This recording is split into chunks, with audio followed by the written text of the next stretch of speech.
여러분, 오늘이 무슨 날입니까? 어린이날입니다. 어린이날이면서 어린이 주일입니다. 우리는 늘 어린이날이 되면 어린이는 순수하고 착하고 때가 묻지 않았다. 우리 어른들은 이런 어린이를 본받아야 한다. 이렇게 말하곤 합니다. 솔직해지십시오. 어린이가 그렇게 순수합니까? 요즘 애들이 그렇게 착하다고 생각하십니까? 때가 묻지 않았습니까? 아닙니다. 요즘 애들 얼마나 영악한지 모릅니다.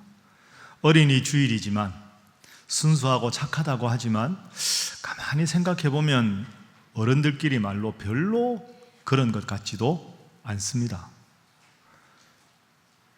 성경을 이런 관점에서 자세히 살펴보면 성경에서도 어린이를 긍정적으로만 평가하고 있지 않습니다. 어린이의 부정적인 면이 상당히 많이 나옵니다.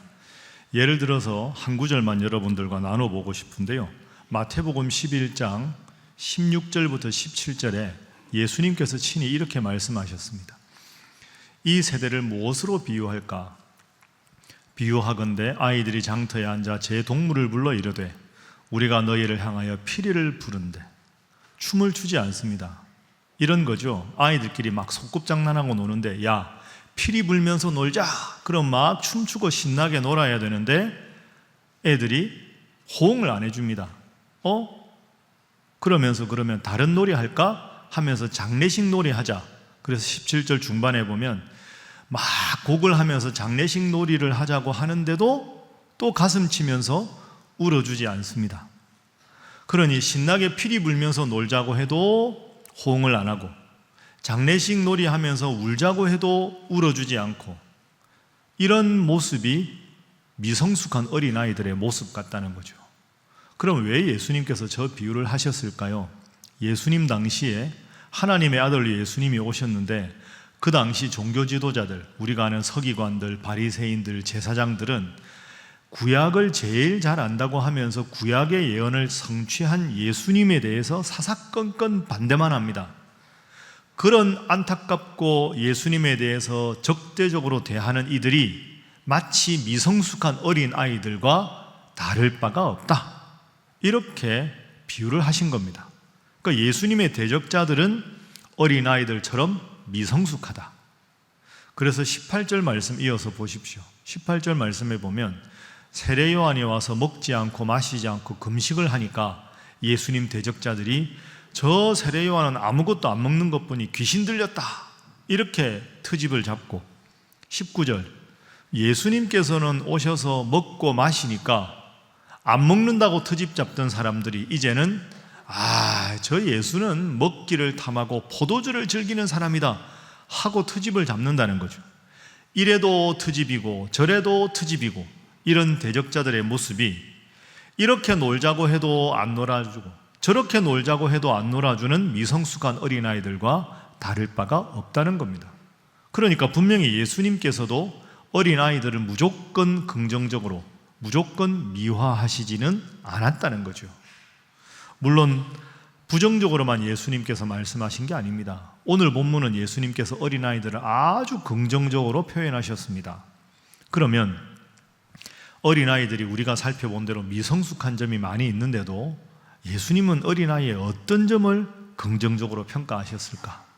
우리가 오늘 어린이날, 어린이 주일을 맞이해서 부모가 자녀들을 어떻게 바라보고 어떻게 신앙적으로 바르게 양육하는 것이 필요한가? 오늘은 이 질문에 대한 대답을 본문의 말씀을 통해서 한번 살펴보도록 하겠습니다. 자, 먼저 제가 여러분들께 말씀드린 대로 예수님께서 어린아이들과 같이 되라 하고 말씀하신 뜻이 무엇일까 한번 살펴보지요. 자, 오늘 3절 말씀에 예수님께서 이렇게 말씀하셨습니다. 자, 함께 읽어봅니다. 시작. 이르시되 진실로 너희에게 이르노니 너희가 돌이켜 어린아이들과 같이 되지 아니하면 결단코 천국에 들어가지 못하리라. 아멘. 너희가 돌이켜서 회개하고 어린아이들과 같이 되지 않으면 천국에 들어갈 수 없다. 어린아이들과 같아야 천국에 들어간다는 말입니다. 그럼 어린아이들의 어떤 점을 예수님께서 긍정적으로 보셨기에 어린아이들과 같아야 천국에 들어간다고 말씀하셨을까? 그 대답이 이어지는 4절에 나옵니다. 자, 우리 4절 말씀도 함께 읽어봅니다. 시작. 그러므로 누구든지 이 어린아이와 같이 자기를 낮추는 사람이 천국에서 큰 자니라. 아멘. 자기를 낮추는 사람, 이걸 성경에서 다른 말로 뭐라고 합니까? 겸손한 사람. 그죠? 자기를 낮추는 사람은 겸손한 사람. 그러면 어린아이는 자기를 낮추는 사람이다. 자기를 낮추는 사람은 겸손한 사람이다. 그럼 겸손해야 천국에 들어간다. 쉽게 우리가 이렇게 생각할 수 있습니다.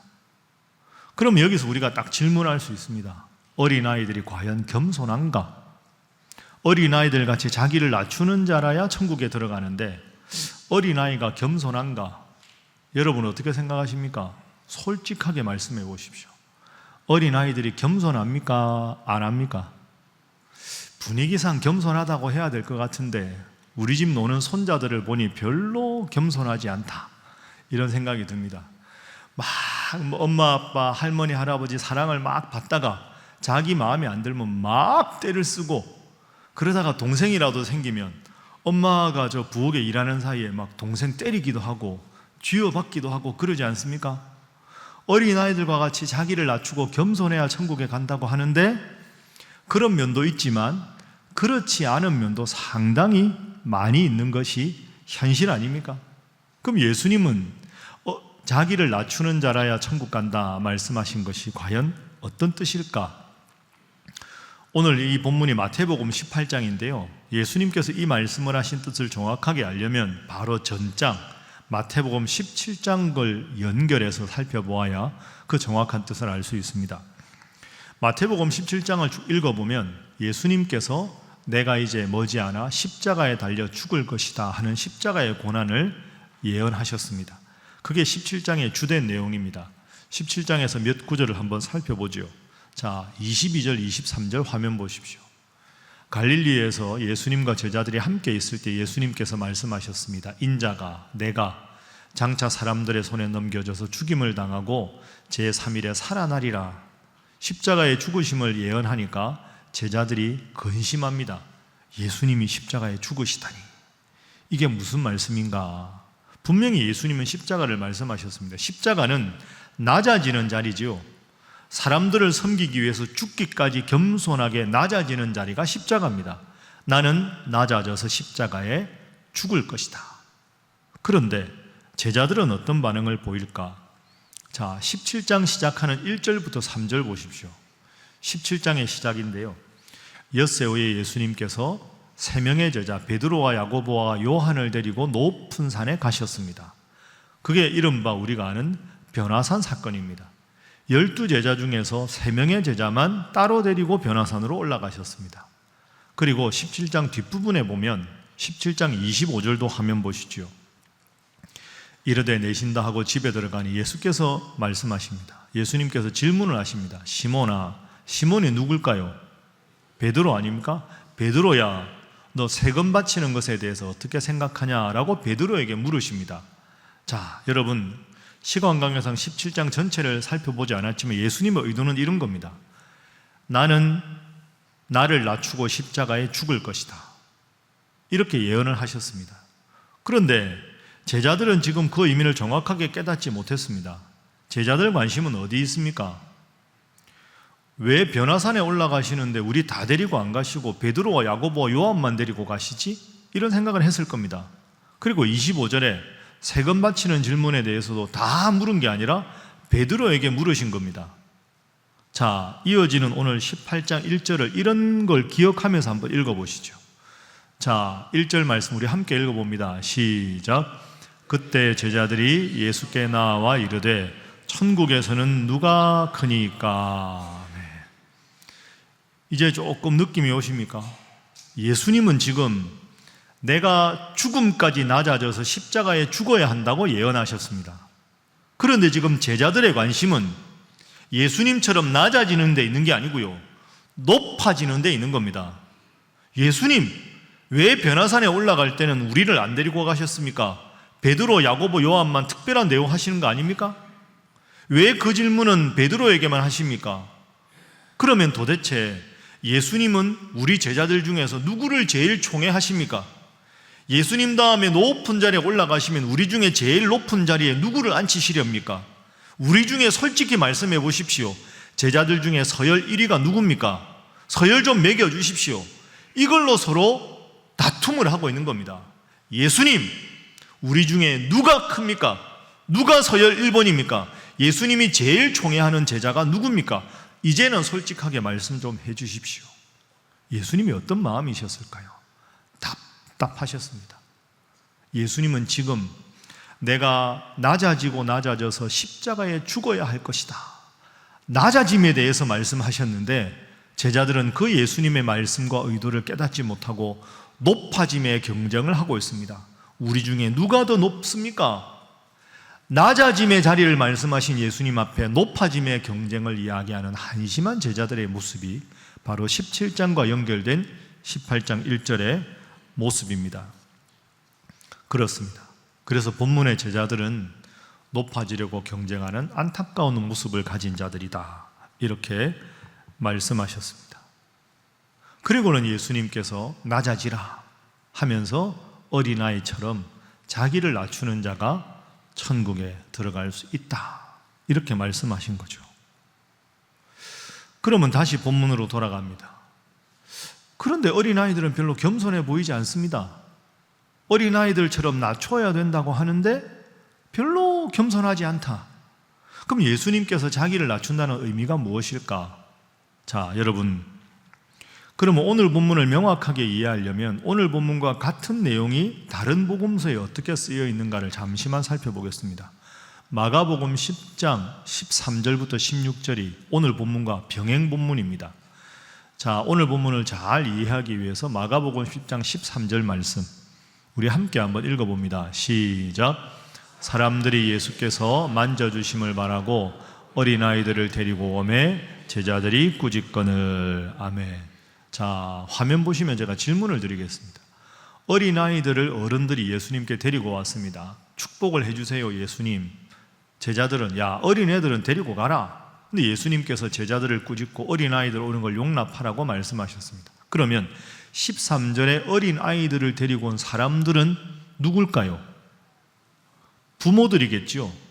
자기 집 아이들을 하나님 예수님께서 축복해 달라고 데리고 온 사람들은 당연히 부모님들입니다. 그러니까 13절에 어린아이들을 데리고 온 사람들은 어린아이들의 부모들이라는 걸 알 수 있습니다. 상식 아닙니까? 어린애들이 철없는데 어떻게 예수님께 복 달라고 오겠습니까? 엄마가 얘야 엄마 따라와라 손잡어, 어디 가는지도 모르고 엄마가 손잡으라니까 손잡고 그냥 쭈루루 따라가는 게 어린아이입니다. 여러분, 여기에 본문의 해석의 열쇠가 있습니다. 어린아이는 엄마가 얘야 가자 그러면 묻지 않습니다. 엄마가 손잡아 그러면 손잡습니다. 멀든 가깝든 관계없습니다. 누구 집에 가는가도 방문하는 관계없습니다. 엄마나 아빠가 가자 그러고 손내 그러면 손 딱 잡습니다. 아무것도 묻지 않습니다. 엄마 손만 잡으면 절대 행복을 느끼는 게 아이들의 특성입니다. 엄마 손만 잡으면 뭐 어떤 위험이 있어도 엄마 아빠만 나하고 같이 함께 있으면 아무런 걱정도 하지 않는 것이 어린아이의 특징입니다. 그러니까 가자, 누구한테 가요? 얼마나 걸려요? 어디까지 가야 해요? 묻지 않습니다. 아니 엄마가 손 내밀었는데 애가 왜 묻습니까? 엄마만 있으면 다 알아서 엄마가 해줄 텐데. 왜? 세상에서 나를 제일 사랑하는 게 엄마니까. 세상에서 나를 제일 사랑하는 분이 아빠니까. 엄마 아빠가 함께 가자 그러면 마냥 즐거운 겁니다. 행복합니다. 그래서 부모님만 있으면 절대 행복을 느끼는, 절대 부모님께 의존하는 존재가 어린 아이들, 아이들입니다. 자, 그것이 바로 오늘 본문 해석의 열쇠입니다. 누구든지 자기를 낮추는 자만 천국에 들어갈 수 있다는 말은 가자 하고 손 내밀어 하면 엄마 아빠 손만 잡으면 그냥 행복하고 아무런 걱정하지 않고 오직 엄마 아빠에게 절대 의존하는 이런 마음으로 주님을 사랑하는 사람, 주님 손만 잡으면 세상에서 많은 건 누리지 못해도 주님이 나와 함께 하시니까 저는 주님만 있으면 행복합니다 라고 고백하는 사람, 그런 사람이 천국에 들어갈 수 있다는 뜻입니다. 뒤집어 말하면 주님 없어도 돈만 많으면 나는 된다고 생각하는 사람, 주님도 필요하지만 세상의 권력이나 명예나 돈이나 뭔가 다른 것이 꼭 있어야만 나는 세상 행복하다고 생각하는 사람, 주님 없어도 세상적인 게 더 귀하다고 생각하면서 예배당에 출석하는 사람, 그런 사람은 천국에 들어가기에 부족하다 하는 뜻입니다. 어린아이가 부모님만 있으면 절대 의존의 감정으로 행복한 것처럼 주님을 사랑하는 마음, 그런 마음이라야 천국에 들어간다. 그런데 이 한심한 제자들아, 내가 지금까지 그걸 가르쳤고 지금 내가 십자가에 죽을 것이라고 이야기했는데 누가 높습니까? 누가 서열 1번입니까? 어떻게 내 말을 알아듣지 못하고 그런 높아짐의 경쟁만 하고 있느냐? 하나님 나라의 복음을 전했는데 지금도 여전히 세상적인 경쟁의 논리에 빠져 있는 제자들아, 너희들의 모습이 부끄럽지 않느냐? 어린아이들의 그 모습을 본받아라 하는 것이 예수님의 말씀입니다. 자, 그렇게 말씀을 이렇게 정리하면 여러분과 제가 느끼는 게 있습니다. 부모의 책임이 있습니다. 부모가 그러면 자녀를 어떻게 키워야 할까? 성경 전체적으로 보면 자녀에 대한 부모의 책임은 딱 두 가지입니다. 여러분, 이 두 가지를 오늘 어린이 주일 이후라도 꼭 기억하셔서 자녀들을 위해서 이런 자녀가 되게 해달라고 기도하십시오. 어른의 책임, 부모의 책임은 두 가지가 있습니다. 첫 번째는 하나님 잘 믿는 아이로 키우는 겁니다. 한번 따라해 보시죠. 하나님 잘 믿는 아이로 키우는 것이 부모의 책임이다. 여러분 믿습니까? 이게 참 쉬운 분도 있고, 목사님 제가 이렇게까지 기도하는데 아직 그게 안 됩니다 하는 분들도 있을 겁니다. 그러나 이것이 제일 중요합니다. 부모의 입장에서 자녀를 사랑한다 했을 때 자녀가 하나님을 믿고 하나님께 내 삶을 위탁하는 것보다 더 훌륭한 자녀 양육은 없습니다. 여러분, 가만히 우리 모두가 인생 이만큼 살면 다 알지 않습니까? 공부 잘한다고 행복한 거 아닙니다. 머리 좋다고 부모님께 순종하는 거 아니지요.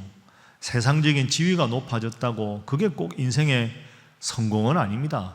하나님 잘 믿고 내 인생은 하나님이 끌어주셔야 한다 하는 걸 믿고 살아가는 것, 그걸 부모님을 통해서 배워서 철저하게 그 마음으로 평생 하나님 잘 섬기는 것, 그보다 훌륭한 자녀 양육은 없고 부모가 자녀를 사랑하는데 그보다 더 훌륭한 것은 없습니다.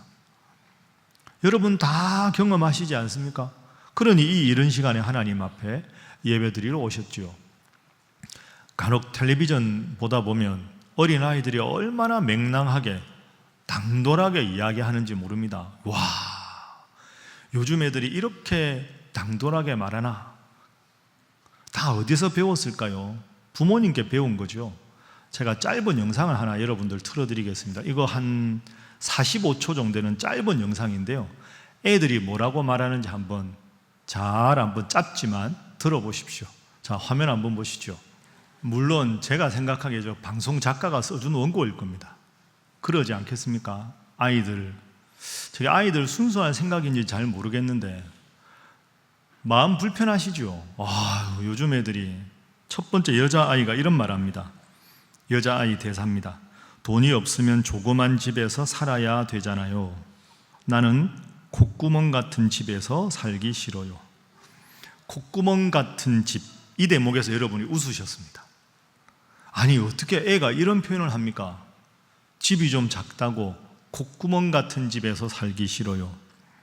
이 누가 평소에 한 말일까요? 부모님이 이런 말 한 겁니다.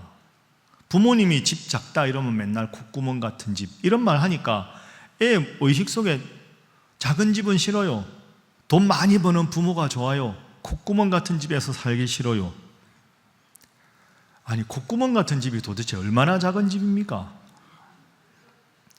남자아이가 뭐라고 했습니까? 읽어드리겠습니다. 돈도 안 벌고 그냥 아이만 키우면서 구걸할 거예요? 아니면 돈을 벌면서 살림을 꾸려갈 거예요? 가난하면 아무리 가정적이어도 나쁜 추억만 쌓일 거잖아요. 기가 막히지요. 어떻게 애가 돈 안 벌고, 그 육아가 얼마나 중요한데 아이 잘 키우는 게, 아이 열심히 키우는 부모에 대해서 구걸한다, 이런 표현을 쓸까요? 아마 분명히 맞벌이 안 하고 살아가는 집에 대해서 저 아이의 부모가 애만 키우면서 구걸한다, 이런 표현을 썼으니까 애가 이런 표현을 쓰는 거겠죠. 아이를 잘 키우는 게 얼마나 소중한 일인데 그냥 아이만 키운다, 그냥 아이만 키운다, 이렇게 가볍게 표현을 할까요? 여러분 다 느끼시지만, 제가 방송이 아주 짧은 시간이지만 이건 애들 책임이 아닙니다. 부모 책임입니다. 만약에 제가 아는 아이가 그렇게 말했으면 제가 정색하고 혼냈을 겁니다. 부모 불러서. 저 부모 정말 저렇게 애 키우면 안 됩니다. 저는 정말로 인터뷰에 나온 저 아이들의 부모, 저 부모님들이 예수 안 믿는 부모이기를 바랍니다. 만약에 예수 믿는 집 부모님의 아이가 저렇게 말했다면 죄송하지만 저 아이들의 부모님은 예수 제대로 안 믿는 사람들입니다. 예수 제대로 믿는데 저런 단어를 쓰는 건 성경을 모르는 분들입니다. 그래서 여러분 죄송합니다만 교회에서 여러 성도들끼리 만나고 가족들끼리 만날 때 대화 조심하십시오. 특히 애들이 있을 때 조심하십시오. 지난 주일에 말씀드린 대로 교회에서 있을 때 서로 격려하시고 기도 제목 나누시고 좋은 일 있으면 축하해 주시고 힘든 일 있으면 기도 제목 써서 함께 잠시라도 기도해 주시고 그렇게 보내십시오. 그런데 아이들이 오면 아이들 머리 쓰다듬으면서 잘생겼다, 오늘 교회 왔다, 너 참 예쁘다, 하나님 너 사랑하실 거다, 그리고 쓰다듬어 주십시오. 그게 그 아이들의 어릴 적부터 교회에 대한 얼마나 좋은 인상을 품겠습니까? 교회 오면 권사님, 집사님들이 다 머리 쓰다듬어 주고 너 교회 잘 왔다, 너 잘 될 거다, 하나님 널 사랑한다, 그런 말을 듣는 아이들이면 앞으로 얼마나 반듯하게 잘 자라겠습니까? 그런데 애들이 식당 가서 옆에 있는데 그 집은 차가 몇 대니, 연봉이 얼마니, 부동산이 얼마가 올랐느니 맨날 그런 이야기만 하면 애들이 교회 와서도 늘 생각하는 게 그런 거 아닙니까? 그러다 보면 콧구멍 같은 집, 구걸, 이런 표현을 쓰게 되는 거죠. 여러분 이거 진지하게 들으십시오. 아이들 교회 학교에 보내는 걸로 여러분이 사명을 다한 게 아닙니다. 일주일에 그 많고 많은 시간 중에서 아이들이 교회에서 보내는 시간은 줄잡아 2시간밖에 없습니다. 신앙교육의 1차 기관은 교회가 아닙니다. 가정입니다. 그 가정에서 신앙교육을 객관적으로 검증해서 바른 방향으로 인도하는 것이 교회 학교 교육입니다.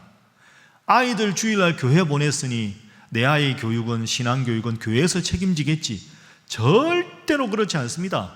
가정교육이 신앙교육의 1차 요람이고 그걸 더 잘하도록 바른 방향으로 인도하는 것이 각 교육부서 교육자와 선생님들의 역할입니다. 그래서 부모님들 깊이 생각하십시오. 제가 어린이 주일 맞이하면서 도전을 하나 드리겠습니다. 아이들이 너 누구 존경하냐? 그럴 때 부모님 존경합니다. 최소한 적어도 자녀에게 최고의 부모님은 아니어도, 세상에서 가장 존경하는 부모는 아니어도 나는 그래도 우리 부모님 좋아합니다, 존경합니다, 그런 말은 들을 수 있어야 하지 않겠습니까? 내가 정말 사랑하고 존경하는 부모님이 믿는 하나님이시라 저도 하나님 믿고 평생 살겠습니다. 제 사랑하는 부모님이 정말 헌신하고 열심히 사역하는 곳이 신일교회라 저도 대를 이어서 신일교회 열심히 출석하겠습니다. 이렇게 고백할 수 있어야 하지 않겠습니까? 저는 부모님이 믿는 하나님이라면 별로 믿고 싶지 않습니다. 저희 부모님이 가정에서 하시는 모습 보니 저는 솔직히 부모님과 같은 교회에 나가고 싶지 않습니다. 그래서 하나님을 거절하고 같은 교회, 신일교회 앞으로 봉사하는 것에 대해서 부담을 느낀다면 그 참 부모로서 하나님 앞에 우리가 죄송한 모습이 아니겠습니까? 여러분 압니다. 이게 쉽지 않습니다. 어렵습니다. 너무 가깝기 때문에 때로는 이것이 평생의 눈물의 기도 제목일 수도 있습니다. 그러나 이것이 정말로 자녀를 가장 사랑하는 부모님의 사랑의 방식입니다. 자, 그런 의미에서 우리 옆에 분들과 이렇게 인사 한번 하겠습니다. 하나님 잘 믿는 자녀로 키우시기 바랍니다. 자, 한 번 더 이렇게 인사할까요? 부모가 먼저 잘해야 합니다. 두 번째가 있습니다. 첫 번째, 하나님 잘 믿는 자녀로 키우는 것. 성경에서 말하는 부모의 책임 두 번째는 남을 위해서 잘 섬기고 배려하는 그런 아이로 키우셔야 합니다. 나만 생각하고 이기적으로 내 고집만 부리는 게 아니라 좀 사랑도 하고 베풀기도 하고 좀 뭔가 섬기기도 하고 그런 아이로 그래서 하나님을 사랑하고 그리고 어른들에게 공손하고 친구들에게 잘 지내는 그런 멋지고 섬기는 그런 아이로 키워야 되겠죠. 그렇게 키우면 평생에 여러분의 자녀들 주위에 얼마나 좋은 사람들이 많이 모이겠습니까? 베풀고 섬기고 사랑하면 그런 사람들 여러분도 좋아하잖아요. 그러면 평생에 많은 좋은 사람들이 여러분의 자녀 주위로 모이니까 그 아이가 얼마나 잘 되겠습니까? 우리가 교회에서 자주 부르는 복음성가가 있습니다. 그 중에서 요즘에는 교회뿐 아니라 이렇게 텔레비전 같은 데 봐도 일반인들도 많이 부르는 곡이 있습니다. 축복송. 당신은 사랑받기 위해 태어난 사람, 당신의 삶 속에서 그 사랑받고 있지요. 다 아시죠? 다들 이렇게 하고 이제 당신은, 이게 참 좋은 곡입니다. 내가 힘들고 어려울 때, 위로받고 싶을 때 서로 이렇게 축복하는 것, 우리가 물든 동산 부르는 것 참 좋은 일입니다. 그런데 내가 사랑받기 위해 태어난 사람인 거 맞지만 저 노래만, 저 찬양만 너무 강조하면 안 됩니다. 내가 사랑받는 일은 좋은 일인데 내가 사랑받기 위해서는 사랑받기 위해 태어난 사람이 아니고요, 사랑하기 위해서 태어난 사람이라는 생각을 먼저 해야 합니다. 내가 예수님 사랑으로 자꾸 섬기고 사랑하고 베풀면 모든 사람들이 부르지 말라 그래도 당신은 사랑받기 위해 태어난 사람 부르는 겁니다. 그런데 어릴 적부터 사랑받기 위해 태어난 거다 지금 계속 생각하니까 사랑은 받기만 하고 내가 준다는 걸 잊어버리는 것이 문제인 겁니다. 가정에서 여러분 그렇게 키우십시오. 베풀 줄 알고 섬길 줄 알고 사랑받기 전에 사랑할 줄 아는 아이, 그렇게 키워야 하나님의 아름답고 훌륭한 그런 사람으로 성장할 수 있지 않겠습니까? 그런데 아까 본 아이들도 그렇지만 요즘 너무 오냐오냐 하다 보니까 독불장군이 되고 점점 버릇없게 살아가는 거죠. 잘못된 방향입니다. 우선 자녀들에게 하나님 잘 섬기는 걸 가르치고 그리고 서로를 사랑하고 섬기고 배려하는 그런 아이로 키워야 합니다. 어떻게 하면 그런 아이로 키울 수 있을까요? 우리 모두의 숙제지만 부모가 먼저 그런 모습을 보여야 합니다. 가정에서도 하나님 잘 믿는 모습으로, 그리고 부모님의 살아가는 모습이 섬기고 베풀고 나누는 모습을 보면 아이들도 저렇게 살아야 되는 거구나 라고 배워야 이 두 가지가 가능한 거죠. 여러분 자녀들 위해서 열심히 기도해서 여러분의 자녀가 하나님 잘 섬기고 모든 이들을 사랑하고 섬기고 베풀 수 있는 하나님 앞에 크고 위대한 복받는 자녀가 될 수 있기를 주님 이름으로 축복합니다. 자, 옆에 분들과 인사하겠습니다. 자녀들 위해서 열심히 기도하시기 바랍니다. 자, 한 번 더 하겠습니다. 주님께서 지켜주실 것입니다. 이제 말씀을 정리하겠습니다. 여러분, 저도 이렇게 설교하지만 쉽지 않습니다. 우리 모두에게 참 어려운 숙제입니다. 어렵지만 반드시 해내야 하는 숙제. 하나님 잘 섬기는 아이로 서로를 섬기고 베푸는 아이로 키워내는 것, 그것이 부모의 사명입니다. 제가 한번 이런 말씀 드렸습니다. 자녀를 잘 키우는 것은 물에 젖은 비누를 쥐는 것과 같다. 여러분, 이 손 닦을 때, 세수할 때 물 묻혀서 손 닦은 다음에 세수하려면, 이게 세안하려면 물에 젖은 비누를 탁 쥐면 어떻게 됩니까? 이걸 너무 꽉 쥐면 비누가 으깨집니다. 너무 가볍게 살짝 잡으면 미끄러져서 소나기에서 빠져나갑니다. 그러니까 물에 젖은 비누를 쥘 때는 가볍게 쥐되 약간의 힘을 가해야 합니다. 이게 참 쉽지 않습니다. 으깨질 수 있고 손에서 빠져나갈 수 있습니다. 자녀 교육은 왕도가 없습니다. 하나님 앞에 기도하는 겁니다. 하나님께 우리 아이를 위탁하고 하나님께 열심히 기도하고 부모가 하나님 사랑하는 모습을 보이는 만큼 우리 가정의 자녀가 잘 될 수 있다 생각하고 세상적인 방식보다 하나님 말씀 중심으로 가정에서 믿음 생활 잘하는 여러분의 모습으로 베풀고 나누는 여러분의 모습이 자자손손에 전해져서 신일교회 신앙의 위대한 명문가를 이루는 여러분의 가족들, 사랑하는 자녀들 될 수 있기를 주님 이름으로 축복합니다. 기도하겠습니다. 어린이를 사랑하시는 사랑의 하나님, 저희로 하여금 삶의 행복의 기준을 오직 주님께 두게 하여 주옵소서. 그래서 그렇게 살아가는 저희 부모들의 믿음과 일상의 삶을 통하여 우리의 자녀들이 하나님을 향한 올바른 믿음을 갖게 하여 주옵소서. 그리하여 온 가족들이 주님을 우리의 목자로 섬기며 살아가게 하여 주옵소서. 사랑의 주님, 우리 가정에 주신 자녀들이 주님께서 기뻐하시고 흐뭇하게 여기시는 복된 하나님의 자녀가 되도록 인도하여 주옵소서. 예수님의 이름으로 기도하옵나이다. 아멘.